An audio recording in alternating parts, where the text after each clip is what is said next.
If you're thinking about getting into leatherwork or you've just started, this video is going to save you hours of frustration and more money than I care to admit I wasted. There's a lot that they don't tell you when you're first starting out, stuff that can make the difference between a clean, finished piece and something that looks like it lost a fight with a butter knife. These are the top 5 things I wish someone told me before I ever cut into my first hide. And if you're serious about getting better at this craft, you'll want to hear them. Let's start off with number 5. Cheap tools will cost you more. When I first started, I bought one of those 50-piece leather kits from Amazon for like $30, and I thought I was getting a steal. But what I actually got was dull pricking irons, a flimsy edge beveler, and a set of tools that barely lasted a month. Here's the thing, cheap tools don't just break, they slow you down. Your stitches won't line up, your edges won't cut clean, and your frustration level, it'll be sky high. If I could go back, I'd skip the giant starter kits and just buy a few solid basics. One good knife, some decent stitching irons, and a reliable edge beveler. You don't need everything at once. You just need tools that work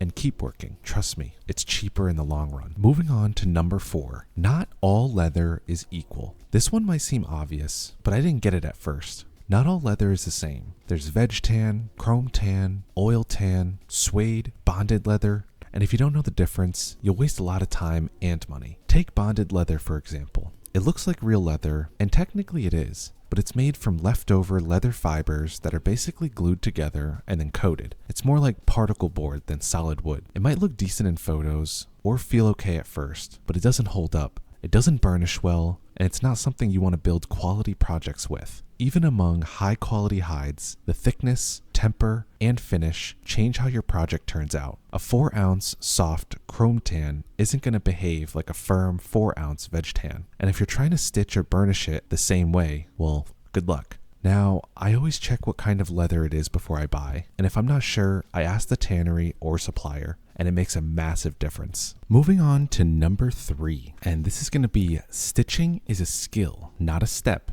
Look, saddle stitching looks easy. You poke some holes, run some thread through, and done. But my first few pieces, the tension was all over the place. Holes were crooked, and the back looked like spaghetti. The truth is, stitching is a skill all on its own. You have to learn how to hold your needles, keep your angles consistent, get your rhythm right. It takes practice and more patience than I expected. But once you get it, that's when your work starts looking professional. Clean stitches, even spacing, perfect tension. It's worth learning properly. Don't rush it, and definitely don't assume it's just one quick step in the process. And moving on to number 2, you'll waste a lot of leather, and that's normal. No one really talks about this, but let me just say it. You're gonna mess up leather. You'll cut something wrong, glue a piece upside down, punch a hole in the wrong spot. It happens a lot. When I started, every mistake felt like a gut punch, especially when you're working with expensive hides. But here's the reality, that wasted leather, that's tuition. It's part of the learning process. Now, I keep a scrap pile and a failed project bin, not as reminders of failure, but as a record of progress. Because every time I mess something up, I figure out what not to do next time. So if you're stressing over every inch of hide, just breathe, you're not alone, it's normal, and honestly, kind of necessary. And before I get to number 1, if you want to check out the kind of leather goods that I make, head over to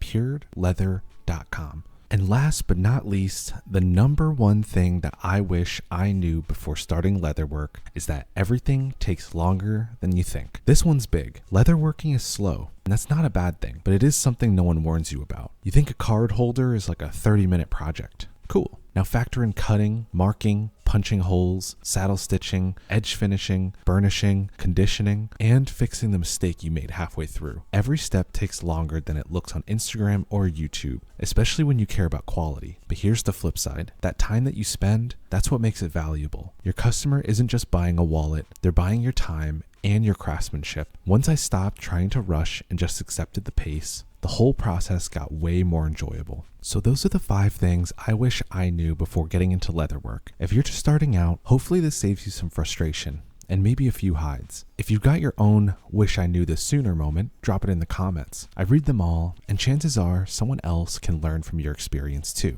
And if you like leatherworking content, tips, tools, and honest takes like this, hit subscribe. I've got more videos coming that'll help you level up your skills without wasting time or materials. As always, thank you so much for watching, and I'll see you in the next one.